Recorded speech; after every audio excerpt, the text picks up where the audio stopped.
তো নিয়তের ক্ষেত্রে যেহেতু আমাদের নবীজির আনুগত্য করা, নবীজির অনুসরণ করা, নবীজিকে ফলো করা আমাদের জন্য ফরজ। এজন্য আল্লাহ তাআলা বলেন, মাইয়াতি'র রাসূলা ফাকাদ আতা আল্লাহ, রাসূলের আনুগত্য করা যেন আমি আল্লাহর কথা মেনে নেওয়া, অর্থাৎ আমি আল্লাহর আনুগত্য করা। তো সেই ক্ষেত্রে আমরা কুরবানি করার ক্ষেত্রে আমরা কি করব? আমরা কিবলার দিকে মুখ করে গরুকে শোয়ায়ে আল্লাহু আকবার বলে আমরা কুরবানি দেব।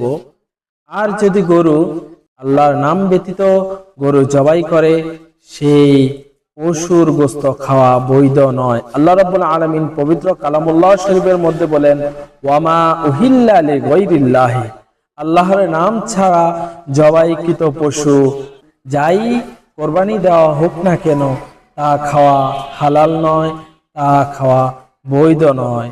তো সব কাজ করার ক্ষেত্রে অবশ্যই আমরা কি করব?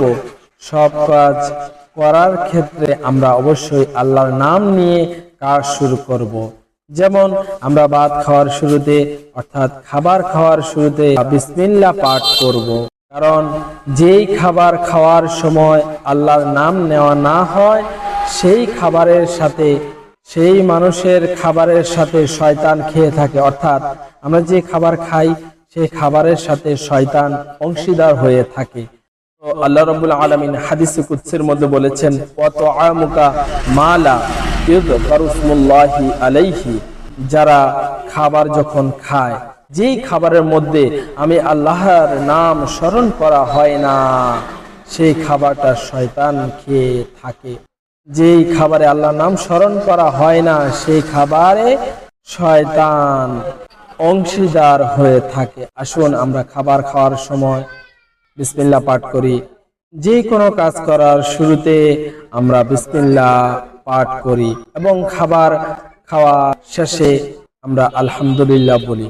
আর আমরা খাবার খাওয়ার সময় যখন বিসমিল্লাহ পাঠ করতে ভুলে যাব, স্মরণ হওয়া মাত্রই আমরা বলবো বিসমিল্লাহি আউয়ালাহু ওয়া আখিরাহু, অর্থাৎ খাবারের শুরুতে এবং শেষে আল্লাহর নামে শুরু করতেছি।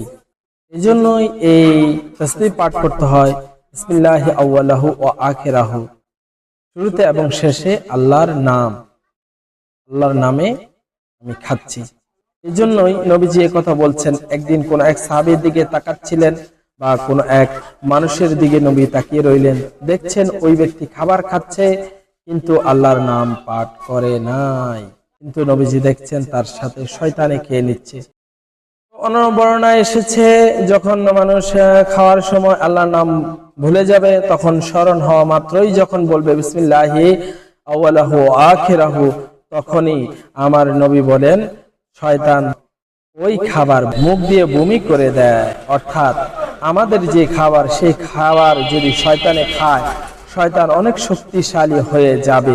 কারণ নবীজি বলেছেন, প্রত্যেক মানুষের সাথে একটি ফেরেশতা আছে যা ভালো কাজের জন্য উৎসাহ প্রদান করে, এবং প্রত্যেক মানুষের সাথে একজন শয়তান রয়েছে যা মন্দ কাজের জন্য উৎসাহ প্রদান করে থাকে। তো আমরা শয়তান থেকে পানা চাইব।